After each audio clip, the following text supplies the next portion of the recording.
Welcome back, friends. Welcome back to another edition of the Geneva Business Insider. And for longtime viewers of the Corporate Report, you'll remember that this is our monthly series where we talk to our good friend David L. Smith of the Geneva Business Insider, who, of course, is there in Geneva providing us insights on social and economic and geopolitical issues, not only in Europe, but all around the globe. However, you will have noticed that it's been several months since our last conversation. In fact, we're just on the edge of May here in 2014, and this is our first conversation of the year. And David, you will be pleased to know that you are back by popular demand. I've had several emails wondering where you were, and in fact, a few just this week trying to figure out what happened to the Geneva Business Insider. So here we are. We're back. We're covering things once again. Thank you again for your time. It's always a pleasure to talk to you. Well, thank you very much, and thanks to my admirers for motivating me to come back as well after my period of hibernation. Well, it's good to know that people out there are keeping track of the Geneva Business Insider blog, and hopefully you'll be updating it a little bit more, because I think people are looking forward to your posts. But I'll be a good boy. Well, we'll motivate you, don't worry. All right, well, let's roll up our sleeves and get to work. There's a lot going on to talk about in the world, but of course, one of the big events happening right now is happening not too far from where you are, at least a lot closer to you than me, and that's in Eastern Europe, where, of course, the Ukrainian crisis continues to brew and percolate, and I won't attempt to summarize the current situation because it really is fluid. It is changing moment by moment, and by the time we record this and get it posted and people listen to it, it will already be yesterday's news. So rather than concentrating on the latest developments, let's just talk about the Ukrainian crisis, how it's unfolding and how it's affecting Europe and Russia, and perhaps most importantly, the excluded middle, the Ukrainians themselves, which is, interestingly enough, an angle that not a lot of people talk about when they're talking about this crisis. Tell us from your perspective about what's really happening here and the historical context that's led us to this. Well, I think the fairest thing is to start with the history, because conveniently, if you look at the versions given by the American Secretary of State, Mr. Kerry, history started when there was a coup in the country, and nothing that happened before that has any relevance whatsoever. Now, I mean, all of the things that we're witnessing at the moment is a kind of re-engineering of events. Ukraine is what? I mean, it's like the Midwest of America. It's in the 19th century, probably. You've got vast amounts of wheat fields and crops and all the rest of it. It's kind of sandwiched between superpowers, and it, as so often happens, if you're sandwiched between superpowers, you are the whipping boy of anyone who wants to come along and have a surrogate war using you as the mechanism. So if you take the two sides of the country, the western part of the Ukraine, yes, it leans towards Europe, but it is a fairly poor part. On the eastern side, you have the Russian side and the Russian borders, where of course the story about Crimea having been annexed is portrayed in scandalously different ways by two powers whose vested interests are what comes out of the descriptions. But eastern Ukraine is basically a kind of Rust Belt area where they have some engineering businesses. They're manufacturing for things like the Russian railway. There are coal mines, iron and steel works and things like that. But nothing of a sophisticated nature, and only the kind of country that could survive in a semi-third world environment. So now what we're looking at is a country being torn apart by the forces being put in motion by the great powers. And you have on the west of the country, you have a government who are happy enough to seize power, but they're happy also the same day to cede it to the IMF and Western interests, and basically pimp their people for whatever can be got out of it for their own political aggrandizement and gain. And if you look at the history, if you want to understand what the IMF really is, it is nothing more than an asset-stripping debt collector for the Western powers. And if you want to go onto Google and Google a few of the countries that have been subjected to the IMF rape, then you can.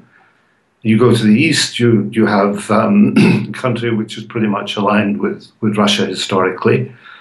And again, there is some support there of this kind of second-level industrial capability of the country. which would be completely destroyed if the IMF ever got its hands on that kind of infrastructure. So the whole thing is, it was probably a country that would have been best left in peace. But of course, that was too much for the neoconservative, neoliberal movements in the US. And what we're seeing with Ukraine is just, I think, a further extension of the project for the North American century, heading its way towards Central Europe and towards Russia. And I think President Putin has been put in a position by the American government where he is either going to accept that the Ukraine falls under the influence of America, or alternatively, he puts up a fight. But he knows perfectly well if he doesn't put up a fight, then the game plan which has been mapped out for the Ukraine is exactly what will be applied in Russia in, 2 to 5 years' time. And, the downside risk for the elites in Washington is, one is they either win the game, or alternatively, they create and completely destabilize a major country on the borders with Russia. And this is exactly the same thing for those with a historical perspective that happened after Vietnam, where America came out of Vietnam, and when they saw the problems coming in Afghanistan, they said, oh, well, we're going to manufacture we're going to give the Russians another a Vietnam experience of their own. Now, all that's happening is they're doing the same thing with Ukraine. And what one has to do is try and imagine how the Americans would react if, for example, you were to take, let's say, Mexico and destabilize Mexico and then decide that that should belong to the Warsaw Pact countries and have, and have military presence put on there and then just scream rape at every turn. So the whole thing is a tragedy. And if you look at the situation for a normal person in Ukraine, the Russian deal is infinitely better, because if you look at how much the police would get paid in the Russian system, it would be much more. If you look at how much pensioners would get paid, it would be much more. And then you're asking people to risk their lives in the east of the country against people who are rightly indignant or even ready to revolt against the influence coming from the West. And you're asking people to put their lives at risk for $100 or $200 a month. So the whole thing is a complete catastrophe from start to finish. But the origins of it, undoubtedly, in my mind, are overreaching by America and NATO. And having once done so, they're not prepared to back down. Well, I certainly agree that the IMF and NATO powers and their influence in what's going on right now is lamentable and certainly destabilizing and is not going to work out in the best interests of the people of Ukraine. But on the other side of this equation, I don't see anything much happier coming out of the Russian side of this. And for whatever few extra scraps the average person would get from the master's table under a Russian master, I think the Ukrainian people have genuine grievances with the oligarchs there in the country who have been time and time again since the fall of the Soviet Union being basically in bed with Russia in various ways through the gas industry and the pipelines, with perhaps Yulia Tymoshenko being one of the prime examples of that, the so-called gas princess who made her billions on the back of basically selling out her country for Russian gas interests. So I think there is a genuine grievance among the Ukrainian people about the Russians and their influence in the country as well, that was reflected, I think, to a certain extent in these protests. And I think the US, NATO, IMF forces are riding on the back of that disgust with the oligarchs. And again, that leaves, I think, the Ukrainians in the position of what position are they really in? I mean, let's face it, there's not a lot of love for Russia in Western Ukraine.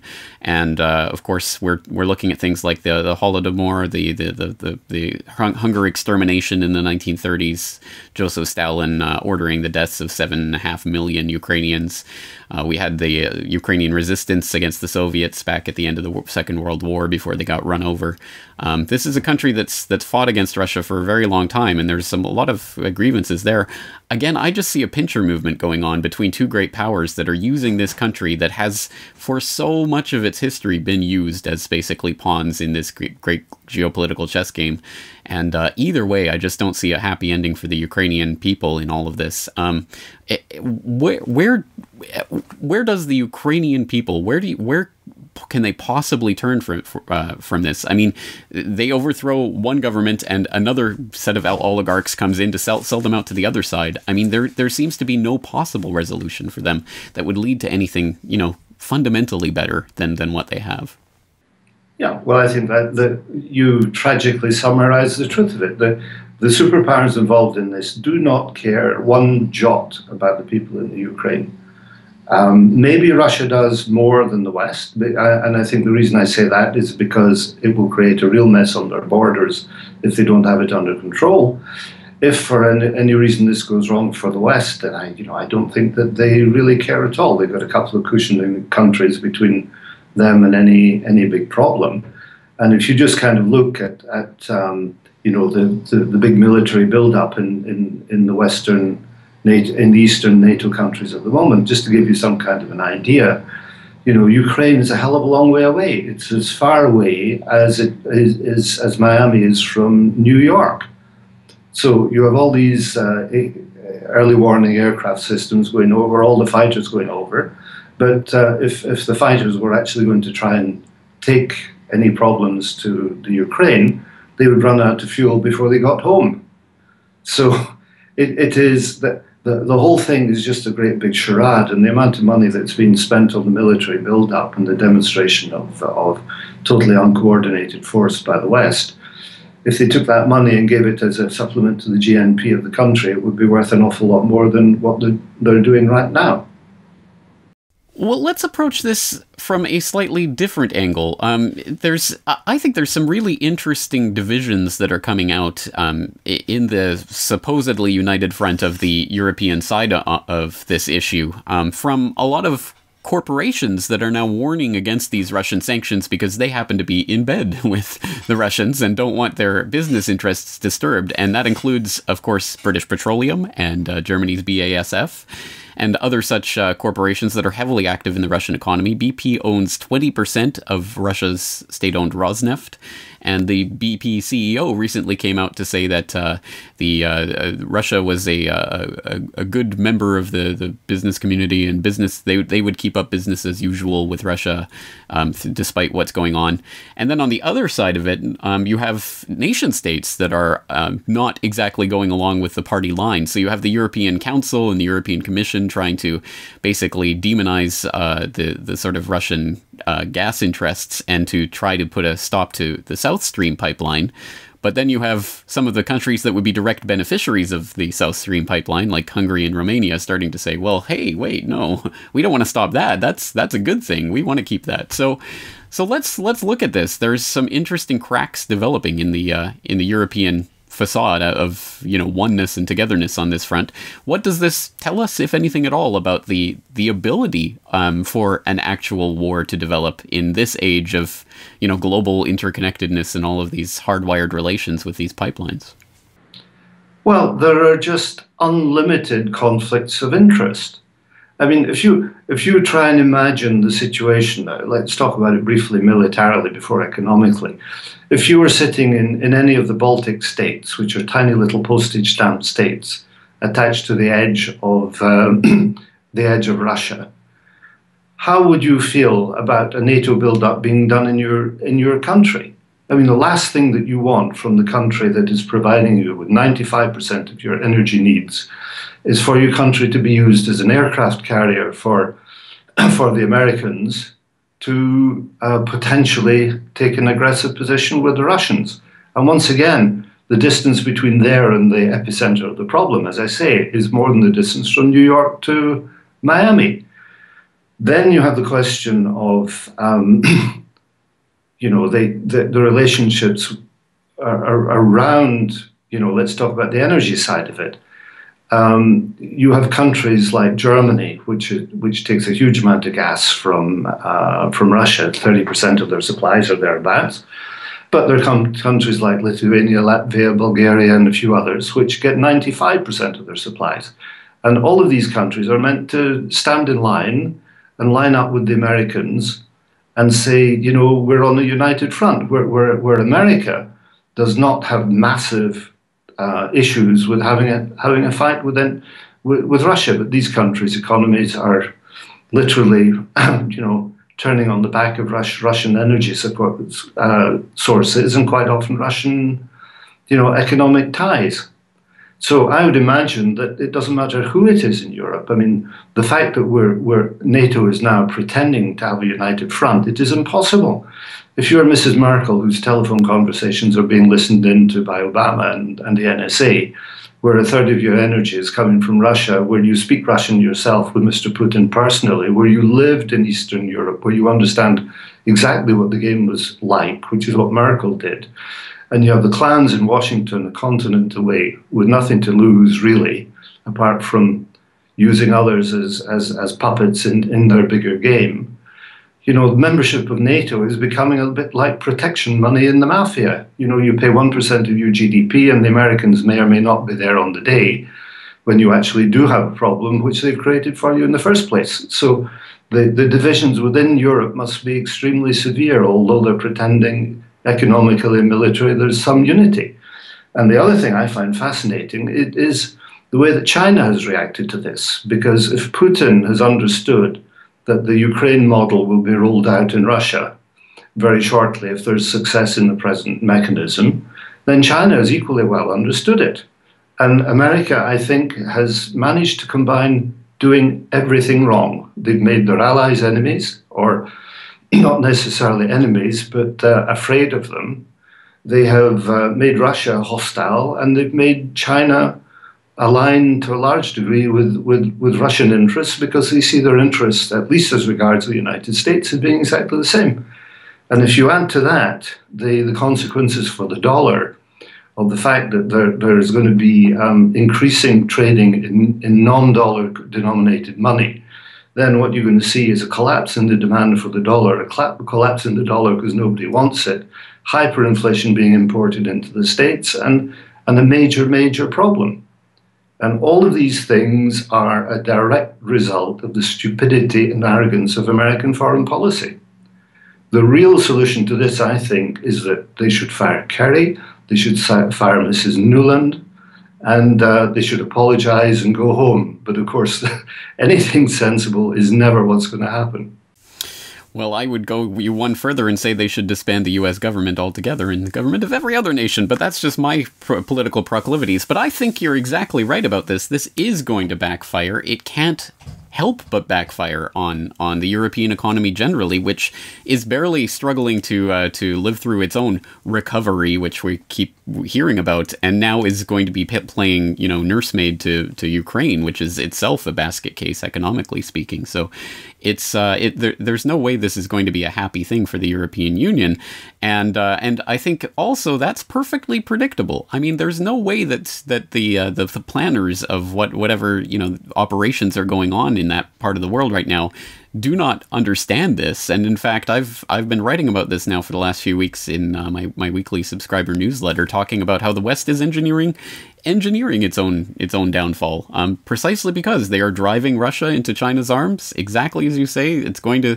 erode the global use of the dollar. It's going to erode that global reserve currency status. It's going to affect the European economy. It already is starting to. Russia is turning to Asia for gas pipeline deals with South Korea. They're taking over Kyrgyzgas. I mean, all sorts of things are going on right now geopolitically that is solidifying this resistance bloc to the NATO powers, and again, I think this is perfectly predictable. They are creating this new Cold War situation as a reality, no matter whether there's anything behind it or not. They're creating it on the ground, and again, I just don't think that they could be doing that willy-nilly. I think they understand the consequences of their strategy. My only question is why? Why would they be doing this, other than it served them well in the 20th century to have that boogeyman, and I think they're just creating the next 21st century boogeyman. Yeah, well, the boogeyman, they're going to go back to the tried and tested boogeyman of, the bad Russian. I mean, I know a lot of Russians. I mean, Geneva is filled with Russians. I spent a lot of time recently in Monaco. It's filled with Russians as well. And I have to say that most of them, they maybe lack certain sophistication, but most of them are fairly decent kind of people. Yet they're being vilified, their businesses are being persecuted. I've heard recently that Gunvor, which was one of the companies closely associated theoretically with Mr. Putin, is being placed under all kinds of pressures in its day-to-day trading operations because of non-cooperation of banks who are afraid to do anything that might upset the position of NATO, the West, and America in particular. Now, I mean, in any form of indirect economic sabotage seems to be all right, but at the same time, Mr. Putin is expected to honor all the obligations to, let's say, BP, let's say to, some of the countries involved in crop production and projects in the Ukraine. I mean, all these things are sacrosanct, but any dirty trick on the other side is okay. So we'll see where it all ends up. But and then we have to look at what's going on again with the European Central Bank, who are now threatening to print money to try and stave off a slowdown. Now, this is a convenient kind of excuse for them at the moment, but imagine you're in Greece, where you've been suffering severe economic crisis for 5 or 6 years now. Hospital supplies don't exist, pensions aren't paid. In Cyprus, for example, jump into their neighbour, banks are bailing in and stealing money from client accounts. And at the same time, the EU is turning and saying, oh, well, we're just going to hand over $20 billion from us, the non-elected chosen few, to a country which doesn't even belong to the European Union. On what possible basis? So, I mean, the insanity that is going with all of this is one day going to erupt. And the people in Europe, in more peaceful countries, will eventually end up realizing that they're going to have to behave like the Russians in East Ukraine and take up arms against the sea of trouble, as Shakespeare would say. What a poetic way to put it. But I think you're exactly right. I mean, the insanity is so fundamental now. It's so institutional. It's so widespread that it almost looks like sanity in this day and age. So we have this narrative of the Eurozone recovery. And as part of that, we've just had S&P come out and reconfirm France's AA credit rating. They've upgraded Italy's credit rating to BBB+. And they've downgraded Russia to, I think, BBB-, so just one step above junk bond status. Which, again, I mean, it's so obviously political in nature rather than economic because of the basket case that is the Eurozone right now. And yet we have this, the Italian and Spanish bonds are selling like hotcakes and are near record lows, or even at record lows, I believe, in the Spanish case. It's ridiculous. What on earth is happening with this recovery, and how is this taking place? Well, the rating agencies are nothing more than an extension of American foreign policy. And if you look at it very cynically, when the subprime crisis came along, the rating agencies were called into play to dump as much as possible of what they knew was bad stuff outside the US and rate it accordingly. So that's what they're there for. And any time a rating agency actually tells the truth, they get harassed, or they get the tax inspectors around the next day, or they get the license to remove their license. So all of that can just be dumped. And I mean, as far as Italy is concerned, or Spain, I mean, these are countries I visit regularly. I was in Spain I'm going to Spain in a few weeks, and I was in Italy less than a month ago. These countries are not in any form of recovery. If you talk about, let's say, the south of Spain, where, there's meant to be a property recovery, you see houses that sold for $300,000 a few years ago. You're lucky to get $100,000 for them. But yet, of course, when you do the stress tests on Spanish banks, yeah, things are pretty much okay. And if you do the pan-European stress testing as well, apart from the fact you rig all the criteria to make it look as though there is something something good, everything is a lie, everything is rigged. And everything to do with banking rating agencies, the bank's self-evaluations, etc., etc., etc., is just to pull the wool over the eyes of the public for another few years longer. And I suppose what you can say is that the press is complicit with this completely, but what is not complicit with it are people like you and others who stand up and tell the truth. And the real illustration of the complete degeneracy of the system is the fact that the only way they can keep it going is by lying about absolutely everything. You know, whether it be the value of gold, whether it be the interest rates, whether it be currency exchange rates, whether it be commodity prices, whether everything's lied about, absolutely everything. And if not, the system wouldn't work. So, and one day the lies will come home to roost and the system will collapse. And that is the only way that this can end. But what I do know is when it ends, there will be Mr. Draghi there saying everything's well in the financial sector 24 hours before the collapse. You're so right about that. And you're exactly right. I mean, it's a systemic issue. I mean, this is not just one or two things that are being tinkered with here. It is across the board. Everything is being covered up and lied about. And when the emperor really isn't wearing any clothes, I guess you just have to create an entire different reality in order to see those clothes there. And that's exactly what they have. And so when it comes to an end, it will be a systemic collapse. And unfortunately, systemic collapses do not tend to work out well for the vast majority of people on this planet. So I'm not looking forward to that or relishing it in any way. It's just there's no way around it. So it's going to be quite a ride. But before we get there, there is another story that came across the newswires that I thought was interesting from your neck of the woods, talking about how the EU is edging closer to a free movement solution with Switzerland, which is odd because from what I understand, Swiss and the European Union had free movement association or something like that, but in February Switzerland voted in a referendum to put quotas on EU immigration. Fill us in on this story. What's the background on this? Right. Well, firstly, I'm not the greatest expert on Swiss domestic policy. I'm more involved in finance and international things. But very, very simply, Switzerland is still what America set out to be at the time of the founding fathers in many ways. It is a federal system. The people do have a loud voice in what goes on. And if you can get together more than 100,000 signatures in a country of 7 million, you can have a referendum on a subject of your choice. Now, obviously, there's a lot of political machinations and delays and all kinds of things that make this more difficult. But essentially, the people of Switzerland are fed up. And they see a system where they had their borders pretty much closed in the Cold War. They opened them somewhat after that. But anyone who came to Switzerland had to come here with a job, with a salary, be willing to pay taxes, and could lose their residence if they didn't play the game, got involved in any criminal activities or anything else. And Switzerland at that time was a wonderful place to live. You could leave, I left my wallet on the top of my car. I forgot about it. And I was in a restaurant, someone came in and said, "Oh, I saw you going in, you forgot your wallet." Or you can leave the same restaurant, say, "I forgot my wallet, can you send me the bill to my home?" And they would do it.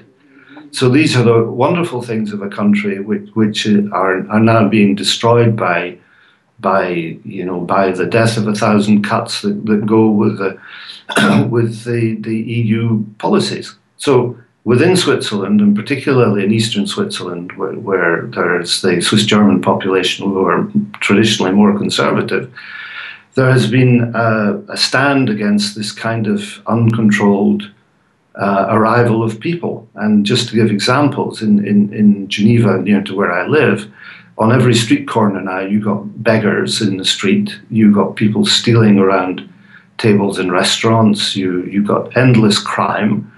And it's not surprising these things happen, because if you take someone from a country which is part of the EU, which allows them to come here, and they come here and they can't find work, then by lunchtime, if you're hungry, you've got to steal something in a shop. By dinner, if you have to steal a bit more so that you have somewhere to sleep, or clothes, or whatever. So all of this uncontrolled migration, immigration, call it whatever else you want, it has been very detrimental to the extremely high quality of life in Switzerland. And again, I jump countries, but in Monaco, for example, when this kind of issue occurs, the people who have come into the country are approached by the police, and they're simply told, your presence is not desired, would you please leave? And if the question is asked more than 3 times, they end up having something more serious done about it. And I fail to see the purpose in allowing people who are not economically independent to walk around from one place to another, one country to another, depending on the welfare system of their host country. They should do that at home, find themselves a job, and try and save their own countries. So these are the issues which I think I'm expressing my opinion, but I think I express also the opinion of what is more than 51% of the Swiss population. And this is why there's been the pushback. Exactly right. Well, I'm on the other side of the planet and visit Europe once every couple of years, if that. But I can certainly tell from all of the media and everything that I get from Europe, this is a huge issue in a lot of countries. Of course, not just Switzerland. The immigration, the migration issue is a huge one, and it's really a seething cauldron of resentment and potential social strife there. And one wonders, in the event of a systemic collapse, I mean, even in the best of times, that would create some messy social situations, but one can imagine how that would play into a situation where people are already at each other's throats because of all of these other tensions that are going on. Yeah, exactly. It is just adding fuel to a fire that need not necessarily exist in the first place if the policies were different. But again, the people who are making these decisions for sovereign countries are uncontrolled, unelected officials sitting in places like Brussels who moralize on what should or should happen in other people's countries, willy-nilly and without any sense of responsibility for the consequences of their acts. In fact, it's a bit like the situation in the Ukraine, where the same meddling is going on by the same people with complete disregard for the interests of the local population. And in many Western European countries at the moment, where there's downward pressure on wages, high levels of unemployment, the last thing people want to see is another pile of alien people coming into the country who may undercut them on wage levels and take their jobs and force them further down the social scale in the country in which they were born and brought up in.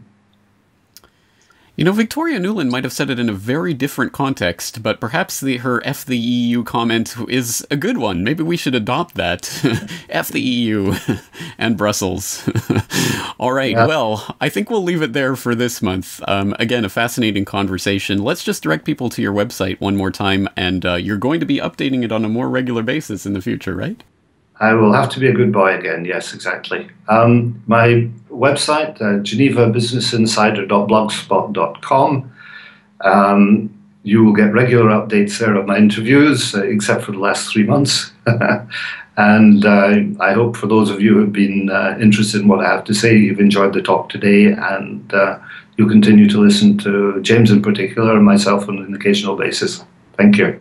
Well, I certainly enjoyed our talk, if for no other reason than today I found out that you pronounce it harass rather than Harris. So if you also say privacy rather than privacy, I think you'll have to renounce your claim to Queen's English. But I'm happy about that. All right, David Smith, we'll leave it there. Thank you again for your time. Good. Okay. Thanks a lot.